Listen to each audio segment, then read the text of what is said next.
जैसे कि हम बता रहे हैं कि प्राइमरी सेक्शन और सेकेंडरी सेक्शन क्या होता है मोबाइल के अंदर। मोबाइल के अंदर प्राइमरी सेक्शन और सेकेंडरी सेक्शन के बारे में जानेंगे तो हम सीधा एक एंड्रॉयड मोबाइल के बारे में बात करेंगे। एंड्रॉयड मोबाइल में कैसे हम प्राइमरी सेक्शन और सेकेंडरी सेक्शन जानेंगे। तो सबसे पहले हम जानेंगे कि बैटरी कनेक्टर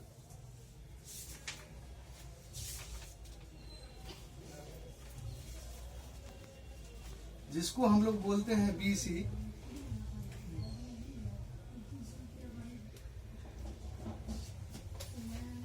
माइनस वाला डायरेक्ट रूप से ग्राउंड होता है और ये BSI होता है और ये होता है टेम्परेचर जिसको हम लोग टेम्प बोलते हैं और ये पॉजिटिव होता है प्लस। लेकिन प्राइमरी वोल्ट यहाँ से चालू हो जाता है बैटरी कनेक्टर के पॉजिटिव लेग से। अब यहाँ पे सबसे पहले यहाँ लगा है कैपेसिटर जिसको हम लोग बोलते हैं NPC, समझ रहे, नॉन पोलर। उसके बाद यहाँ पे लगा हुआ जीना डायोड होता है, ये प्राइमरी सेक्शन में लगा होता है। उसके बाद सबसे पहले ये DC टू DC कन्वर्टर के पास जाता है। सबसे पहले ये सारा जितना भी यहाँ से यहाँ तक वोल्ट जा रहा है ये प्राइमरी वोल्ट है। और जो भी बैटरी कनेक्टर से डायरेक्ट रूप से बीप आता है, जहां जहां भी मोबाइल के सर्किट में बैटरी कनेक्टर के पॉजिटिव लेग से जहां भी कंटिन्यूटी बजता है, बीप बजता है, उसको हम लोग प्राइमरी सेक्शन बोलते हैं। तो यहाँ पे हम देख रहे हैं कि एक कॉइल के थ्रू इसमें बूस्ट कॉइल यहां से वोल्ट जा रहा है, इनपुट इसमें जा रहा है सबसे पहले, और ये आउटपुट अलग अलग आईसी को यहां से वोल्ट मिलता है। जैसे कि डीसी टू डीसी कन्वर्टर के बाद ये प्राइमरी PMIC होता है जिसको हम लोग पावर आईसी बोलते हैं, जिसको PM प्राइमरी पावर आईसी बोलते हैं। इसी के अंदर ये चार्जिंग भी सैमसंग के मोबाइल में या रेडमी के मोबाइल में ये CC चार्जिंग सेक्शन इसमें ही होता है। उसके बाद DC to DC converter IC यहाँ एक लगाया गया है और कहीं कहीं DC टू कन्वर्टर IC में चार्जिंग IC लगाया जाता है, लेकिन कहीं कहीं PMIC में चार्जिंग IC होता है। उसके बाद यहाँ से सेकेंडरी PMIC होता है, ये प्राइमरी और ये सेकेंडरी।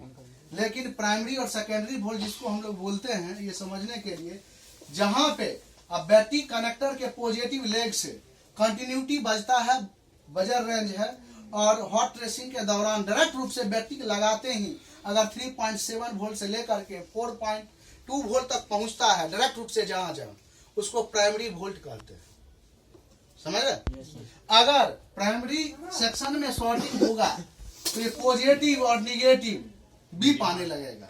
अगर फुल शॉर्टिंग प्राइमरी सेक्शन में होता है या DC to DC converter short होता है या जीना डायोड शॉर्ट होता है या कैपेसिटर शॉर्ट होता है, तो क्या होगा, ये दोनों लेग बीप आने लगेगा, बजने लगेगा बीप, और ये 100% शॉर्टिंग हो जाएगा। अगर ये 100% शॉर्टिंग कोई भी सेट में होता है तो प्राइमरी सेक्शन जहां जहां जाता है वहां वोल्ट, जैसे कि यहाँ पे प्राइमरी वोल्ट आता है PFO के पास, यहाँ लगा क्या है, कैपेसिटर है। यहाँ के बाद प्राइमरी सेक्शन जाता है लाइट आईसी,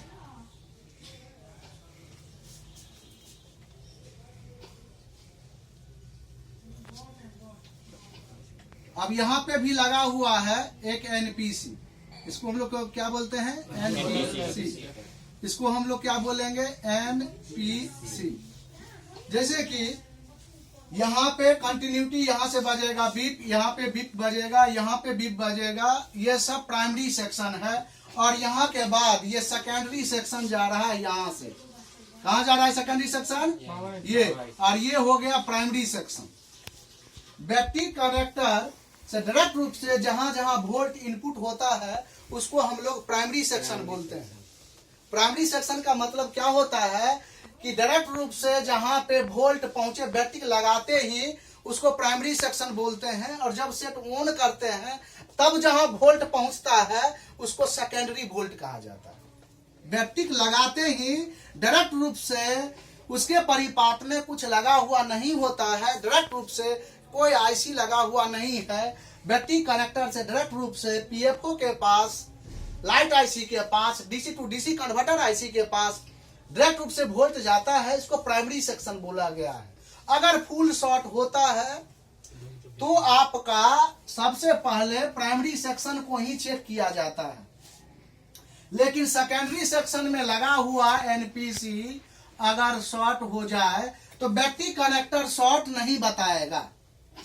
इसलिए शॉर्ट नहीं बताएगा कि DC to DC converter IC 1 ampere तक ये आउटपुट करता है वोल्ट, और जब 2 एम्पियर खपत हो जाता है तो आउटपुट वोल्ट करना बंद कर देता है। ये आउटपुट वोल्ट देता है लेकिन इनपुट वोल्ट वापस नहीं आता है, तो ये बैटरी कनेक्टर फुल शॉर्ट नहीं बताएगा। लेकिन दूसरे तरफ से जब चलता है तब इसका मान, जैसे कि एक तरफ से चला तो 450 आर के लगभग आता है, लेकिन दूसरे तरफ से चलता है तो 1600 आर आता है या 1500 आर आता है। लेकिन ये आकर के और यहाँ 900 आर या 600 आर आके रुक जाता है, तो ये बताता है कि सेकेंडरी सेक्शन में कहीं ना कहीं फुल शॉर्ट है सेट। और सेकेंडरी सेक्शन यहाँ से लेकर के, ये सेकेंडरी सेक्शन है, यहाँ से लेकर के इस आईसी से सीपीयू में वोल्ट जाता है। सीपीयू मतलब समझे? और इससे रैम में जाता है। रैम का मतलब समझ गए? Random access memory. अब इसमें सीपीयू और रैम दोनों में वोल्ट जाता है, तो ये सेकेंडरी वोल्ट हो गया। और प्राइमरी वोल्ट कहाँ कहाँ जा रहा है वो हम लोग देख रहे हैं। लेकिन अगर सेकेंडरी सेक्शन में कहीं फुल शॉर्टिंग हो जाए तो सेट डेड हो जाएगा, और ट्रेसिंग करने के दौरान ये रेंज आकर के 0 आ जाना चाहिए। ये नहीं आकर के पुनः ये यहाँ पे आके अटक जाएगा, तो हम सेकेंडरी सेक्शन में शॉर्टिंग होगा। अगर प्राइमरी सेक्शन में फुल शॉर्ट होगा, ये प्राइमरी सेक्शन का मतलब समझ रहे हैं, पॉजिटिव और निगेटिव डायरेक्ट रूप से बीप आएगा। और प्राइमरी सेक्शन में लगा कंपोनेंट्स को हम चेक करते हैं, एनपीसी को चेक करते हैं, जो डायरेक्ट रूप से वोल्ट जा रहा है उसको चेक करते हैं, वो शॉर्ट हो सकता है।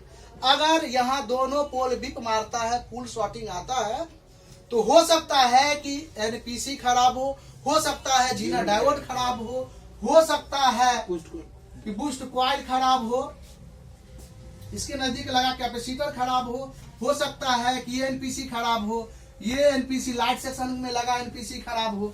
ये सब शॉर्टिंग होने के वजह से डायरेक्ट रूप से ये बीप आ जाता है।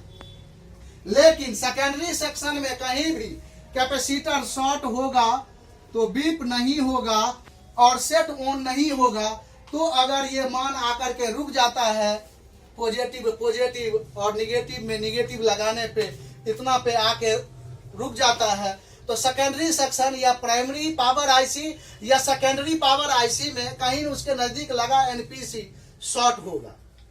एनपीसी शॉर्ट, अब हम ट्रेसिंग के दौरान पावर आईसी के नजदीक बहुत सारा कैपेसिटर लगा होता है, उस सब को बारी बारी से ग्राउंड पेयर से हम जब चेक करेंगे तो एक तरफ से बीप और एक तरफ से मान आएगा। अगर दोनों तरफ से बीप रेंज आता है तो हो सकता है कि वो एनपीसी खराब हो, या हो सकता है कि प्राइमरी आईसी या सेकेंडरी आईसी खराब हो, फॉल्ट हो। लेकिन इसके नजदीक अगर कोई भी कंपोनेंट्स बीप आता है तो सबसे पहले खराब होने का चांस प्राइमरी आईसी में होता है। इसलिए कि प्राइमरी आईसी में 4 आईसी इनबिल्ड होता है, charging IC, light IC, boot IC, ये सब इसी में इनबिल्ड होता है।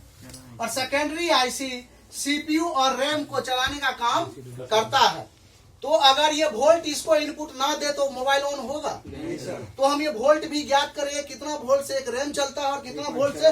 लेकिन शॉर्ट किलर का जब हम लोग यूज करते हैं तो कभी भी शॉर्ट किलर का यूज हम प्राइमरी सेक्शन में ही करते हैं और सेकेंडरी सेक्शन में यूज करते हैं तो सबसे पहले हम जानते हैं कि जो पार्ट्स में लगा रहे हैं वो पार्ट्स कितना वोल्ट से चलता है और सीपीयू कितना वोल्ट से ऑन होता है। मान लीजिए कि ये 2.5 वोल्ट से सीपीयू चलता है, उस पे 3 वोल्ट हम लगा देंगे और 5 एम्पियर, तो सीपीयू शॉर्ट हो जाएगा, ओवरहीट हो जाएगा, खराब हो जाएगा। लेकिन शॉर्ट किलर कभी भी यूज हम फुल शॉर्टिंग के दौरान प्राइमरी सेक्शन में ही करते हैं, इसलिए कि प्राइमरी सेक्शन में लगा पार्ट्स काम करेंगे। मान लीजिए इधर लगा हुआ है बूस्ट कॉइल, क्या लगा हुआ है?